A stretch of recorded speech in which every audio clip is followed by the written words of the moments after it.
ਵਾਹਿਗੁਰੂ ਜੀ ਕਾ ਖਾਲਸਾ ਵਾਹਿਗੁਰੂ ਜੀ ਕੀ ਫਤਿਹ। ਅੱਗੇ ਸਾਖੀ ਮਾਤਾ ਪਿਤਾ ਨਾਲ ਹੋਈ। ਗੁਰੂ ਨਾਨਕ ਜੀ ਦੀ ਉਹ ਹੀ ਚਾਲੀ ਰਹੀ। ਬੋਲੇ ਚਾਲੇ ਕਿਸੇ ਨਾਲ ਨਹੀਂ, ਲੰਮਾ ਹੀ ਪਿਆ ਰਹੇ। ਸਭ ਪਰਿਵਾਰ ਬੇਦੀਆਂ ਦਾ ਬੜਾ ਦਲਗੀਰ ਹੋ ਗਿਆ ਅਤੇ ਲੋਕ ਆਖਣ ਲੱਗੇ, ਜੋ ਨਾਨਕ ਜੀ ਤਾਂ ਕਮਲਾ ਹੋਇਆ ਹੈ।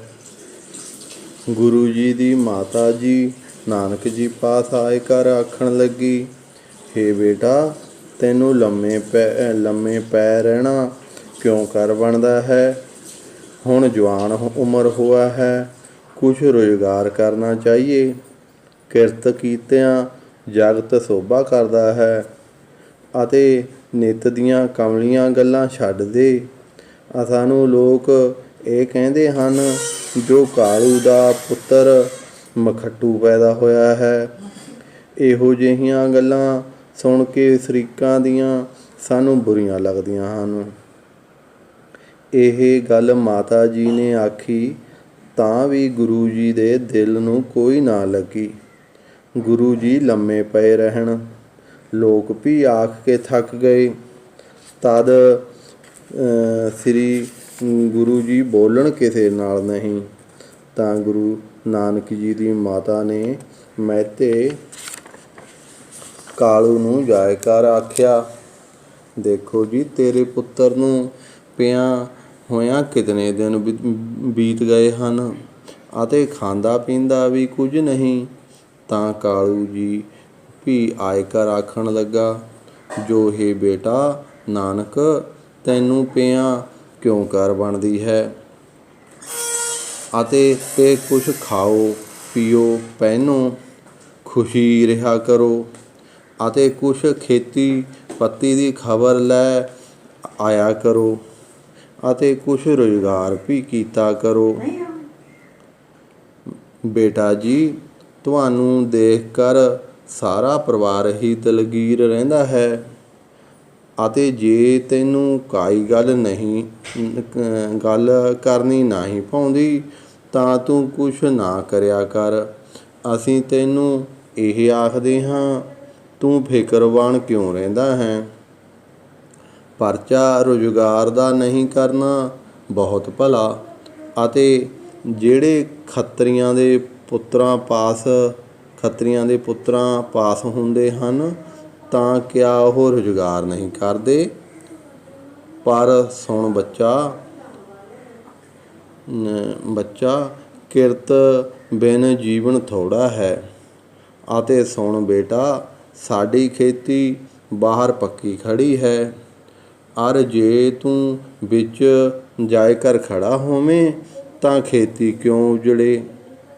ਅਤੇ ਸਭ ਕੋਈ ਸ਼ਰੀਕ ਅਤੇ ਦੇਖਣ ਵਾਲੇ ਆਖਣ, ਜੋ ਵਾਹ ਵਾਹ, ਭਾਈ ਕਾਲੂ ਦਾ ਪੁੱਤਰ ਭਲਾ ਹੋਇਆ ਹੈ। ਤੇ ਸੁਣ ਬੇਟਾ, ਲੋਕਾਂ ਦੀ ਬਾਤ ਹੈ, ਖੇਤੀ ਖਸਮਾਂ ਸੇਤੀ। ਤਾਂ ਫੇਰ ਗੁਰੂ ਜੀ ਬੋਲੇ, ਹੇ ਪਿਤਾ ਜੀ, ਹੁਣ ਅਸਾਂ ਨਵੇਕਲੀ ਵਾਹੀ ਹੈ ਅਤੇ ਹਲ ਵਾਹਿਆ ਹੈ ਅਤੇ ਸਾਡੀ ਜ਼ਿਮੀ ਬੱਤਰ ਆਈ ਹੈ, ਸੋ ਉਹ ਖੇਤੀ ਅਸੀਂ ਬਹੁਤ ਤਕੜੀ ਕਰ ਰੱਖਦੇ ਹਾਂ। ਸੁਣੋ ਪਿਤਾ ਜੀ, ਅਸੀਂ ਆਪਣੀ ਖੇਤੀ ਦੀ ਸੰਭਾਲ ਹੀ ਰੱਖਦੇ ਹਾਂ, ਪਰਾਈ ਖੇਤੀ ਦੀ ਸਾਰ ਕਿਆ ਜਾਣੀਏ। ਤਾਂ ਇਹ ਸੁਣ ਕਰ ਕਾਲੂ ਹੈਰਾਨ ਹੋ ਗਿਆ ਅਤੇ ਆਖਣ ਲੱਗਾ, ਜੋ ਦੇਖੋ ਇਹ ਕੀ ਆਖਦਾ ਹੈ। ਅਤੇ ਫੇਰ ਕਾਲੂ ਨੇ ਆਖਿਆ, ਹੇ ਨਾਨਕ ਜੀ, ਤੂੰ ਨਵੇਕਲੀ ਖੇਤੀ ਕਦੋਕਣੀ ਵਾਹੀ ਹੈ। ਅਰ ਜੇਕਰ ਤੇਰੀ ਖੁਸ਼ੀ ਹੋਵੇਗੀ ਤਾਂ ਅਗਲੇ ਫਸਲ ਨੂੰ ਤੈਨੂੰ ਨਵੇਕਲੀ ਖੇਤੀ ਵਾਹ ਦੇਵਾਂਗਾ। ਜੋ ਦੇਖਾਂ ਤੂੰ ਕਿਉਂ ਕਰ ਪਕਾਏ ਕਰ ਖਾਵੇਂਗਾ। ਤਾਂ ਸ੍ਰੀ ਗੁਰੂ ਜੀ ਕਿਹਾ, ਹੇ ਪਿਤਾ ਜੀ, ਅਸਾਂ ਹੁਣ ਨਵੀਂ ਖੇਤੀ ਵਾਹੀ ਹੈ ਤੇ ਉਹ ਭਲੀ ਜੰਮੀ ਹੈ। ਤਾਂ ਫੇਰ ਕਾਲੂ ਕਿਹਾ, ਹੇ ਪੁੱਤਰ, ਅਸਾਂ ਤਾਂ ਤੇਰੀ ਖੇਤੀ ਡਿੱਠੀ ਨਹੀਂ। ਤਾਂ ਸ੍ਰੀ ਗੁਰੂ ਨਾਨਕ ਜੀ ਆਖਿਆ, ਹੇ ਪਿਤਾ ਜੀ, ਅਸਾਂ ਹੁਣ ਵਾਹੀ ਹੈ। ਜਿਹੜੀ ਖੇਤੀ ਸੋ ਤੁਸੀਂ ਆਪੇ ਹੀ ਦੇਖੋਗੇ ਅਤੇ ਸੁਣੋਗੇ। ਤਾਂ ਫਿਰ ਗੁਰੂ ਜੀ ਨੇ ਇੱਕ ਸ਼ਬਦ ਆਖਿਆ, ਸੋਰਠ ਮਹੱਲਾ ਪਹਿਲਾ। ਘਰ ਮਨ ਹਾਲੀ ਕਿਰਸਾਣੀ, ਕਰਨੀ ਸਰਮ ਪਾਣੀ ਤਨ ਖੇਤ। ਨਾਮ ਬੀਜ ਸੰਤੋਖ ਸੁਹਾਗਾ, ਰੱਖ ਗਰੀਬੀ ਵੇਸ। ਭਉ ਕਰਮ ਕਰ ਜਮਸੀ, ਸੇ ਘਰ ਭਾਗਠ ਦੇਖ। ਬਾਬਾ ਮਾਇਆ ਸਾਥ ਨਾ ਹੋਏ, ਇਨ ਮਾਇਆ ਜਗ ਮੋਇਆ। ਬਿਰਲਾ ਬੂਝੇ ਕੋਇ, ਰਹਾਉ। ਤਾਂ ਕਾਲੂ ਨੇ ਆਖਿਆ, ਹੇ ਨਾਨਕ ਜੀ, ਮੈਨੂੰ ਇਸ ਦਾ ਅਰਥ ਸਮਝਾਓ। ਤਾਂ ਬਾਬੇ ਨਾਨਕ ਜੀ ਕਿਹਾ, ਹੇ ਪਿਤਾ ਜੀ, ਇਹ ਜਿਹੜਾ ਮਨ ਹੈ, ਇਸ ਨੂੰ ਮੈਂ ਸਾਧ ਸੰਗਤ ਦੀ ਟਹਿਲ ਵਿੱਚ ਜੋ ਲਾਇਆ ਹੈ ਸੋ ਹਾਲੀ ਕੀਤਾ ਹੈ, ਅਤੇ ਤਨ ਰੂਪੀ ਖੇਤ ਵਿੱਚ ਭਲੀਆਂ ਕਰਨੀਆਂ ਦੀ ਕਰਸਾਣੀ ਕਿਆ ਵਾਹੀ ਕੀਤੀ ਹੈ। ਸਾਧਾਂ ਦਾ ਸੰਗ ਜੋ ਕਰਨਾ ਹੈ ਸੋ ਪਾਣੀ ਦਿੱਤਾ ਹੈ। ਪਰਮੇਸ਼ਰ ਦਾ ਨਾਮ ਜਪਣਾ ਸੋ ਬੀਜ ਪਾਇਆ ਹੈ। ਸੰਤੋਖ ਕਰਨਾ ਇਹ ਭਲ ਸੁਹਾਗਾ ਦਿੱਤਾ ਹੈ। ਭਲਿਆਂ ਕਰਮਾਂ ਨਾਲ ਭਉ ਕਰਨਾ ਇਹ ਪਹਿਲੀ ਜੰਮੀ ਹੈ। ਸੋਈ ਘਰ ਭਾਗਵਾਨ ਹੈ, ਜਿਸ ਘਰ ਵਿੱਚ ਐਸੀ ਪਹਿਲੀ ਦੀ ਆਮਦਨੀ ਆਈ ਹੈ। ਬਾਬਾ, ਜੋ ਹੋਰ ਮਾਇਆ ਦੀ ਰਚਨਾ ਹੈ ਸੋ ਧਰੋਹ ਹੈ, ਤੇ ਪਰਮੇਸ਼ਰ ਦੇ ਪਾਸਿਓਂ ਉਹ ਭੁਲਾਉਂਦੀ ਹੈ ਅਤੇ ਨਾਲ ਵੀ ਨਹੀਂ ਜਾਂਦੀ। ਤਾਂ ਕਾਲੂ ਨੇ ਆਖਿਆ, ਬੱਚਾ, ਖੇਤੀ ਨਹੀਂ ਕਰਦਾ ਤਾਂ ਤੂੰ ਹੱਠ ਹੀ ਕੱਢ ਬੈਠ। ਅਸਾਂ ਖੱਤਰੀਆਂ ਦੀ ਖੇਤੀ ਤਾਂ ਹੱਟੀ ਹੈ। ਤਾਂ ਗੁਰੂ ਨਾਨਕ ਜੀ ਦੂਜੀ ਪੌੜੀ ਆਖੀ, ਹਾਣ ਹੱਟ ਕਰ ਆਰਜਾ, ਸੱਚ ਨਾਮ ਕਰ ਵਥ। ਸੁਰਤ ਸੋਚ ਕਰ ਭਾਂਡਸਾਲ, ਤਿਸ ਵਿੱਚ ਤਿਸ ਨੂੰ ਰੱਖ। ਵਣਜਾਰਿਆ ਸੋ ਵਣਜ ਕਰ, ਲੈ ਲਾਹਾ ਮਨ ਹੱਸ। ਤਿਸ ਕਾ ਪਰਮਾਰਥ, ਹੇ ਪਿਤਾ ਜੀ, ਅਸੀਂ ਇਹ ਹੱਠ ਕੱਢੀ ਹੈ। ਮਨੁੱਖ ਦੇ ਕੀ ਜੋ ਆਰਵਲਾ ਹੈ ਸੋ ਅਸਾਂ ਹੱਠ ਕੀਤੀ ਹੈ। ਸੁਰਤ ਦੀਆਂ ਬਿਰਤੀਆਂ ਨੂੰ ਪਾਪਾਂ ਥੀ ਹਟਾਏ ਕੇ ਪਵਿੱਤਰ ਕੀਤਾ ਹੈ। ਸੋਈ ਭਲਾ ਅਸਾਂ ਭਾਂਡਸਾਲ ਕੀਤੀ ਹੈ। ਸਤਿਨਾਮ ਪਰਮੇਸ਼ਰ ਕਾ, ਜਿਸ ਨੂੰ ਹਰ ਵੇਲੇ ਯਾਦ ਰੱਖਣਾ ਹੈ। ਸੋ ਉਹਨਾਂ ਭਾਂਡਿਆਂ ਵਿੱਚ ਵਸਤ ਪਾਏ ਰੱਖੀ ਹੈ, ਅਤੇ ਸੰਤਾਂ ਨਾਲ ਜਿਹੜਾ ਮਿਲਣਾ ਹੈ ਸੋ ਵਣਜ ਕਰਕੇ ਗਿਆਨ ਰੂਪੀ ਲਾਹਾ ਖਟਿਆ ਹੈ। ਤਾਂ ਫਿਰ ਕਾਲੂ ਨੇ ਆਖਿਆ, ਹੇ ਬੱਚਾ, ਹੇ ਨਾਨਕ ਜੀ, ਹੱਠ ਨਹੀਂ ਕਰਦਾ ਅਤੇ ਤੇਰਾ ਮਨ ਫਿਰਨੇ 'ਤੇ ਹੈ, ਤਾਂ ਸੁਦਾਗਰੀ ਘੋੜਿਆਂ ਦੀ ਕਰ। ਤਾਂ ਬਾਬੇ ਆਖਿਆ, ਪਿਤਾ ਜੀ, ਅਸਾਂ ਸੁਦਾਗਰੀ ਵੀ ਕੀਤੀ ਹੈ। ਤਾਂ ਬਾਬਾ ਜੀ ਨੇ ਤੀਸਰੀ ਪੌੜੀ ਆਖੀ, ਸੁਣ ਸਸਤ ਸੌਦਾਗਰੀ, ਸੱਤ ਘੋੜੇ ਲੈ ਚੱਲ। ਖਰਚ ਬੰਨ ਚੰਗਿਆਈਆਂ, ਮਤ ਮਨ ਜਾਣੇ ਕੁਲ। ਨਿਰੰਕਾਰ ਕੇ ਦੇਸ ਜਾਏ, ਤਾਂ ਸੁਖ ਲੱਗੇ ਮਹਲ। ਤਿਸ ਕਾ ਪਰਮਾਰਥ, ਹੇ ਪਿਤਾ ਜੀ, ਸਭ ਸ਼ਾਸਤਰਾਂ ਨੂੰ ਸਰਵਣ ਕਰਨਾ ਅਤੇ ਤਿਨਾਂ ਨੂੰ ਮਨ ਵਿੱਚ ਧਾਰਨਾ, ਇਹ ਤਾਂ ਅਸਾਂ ਸੁਦਾਗਰੀ ਕੀਤੀ ਹੈ।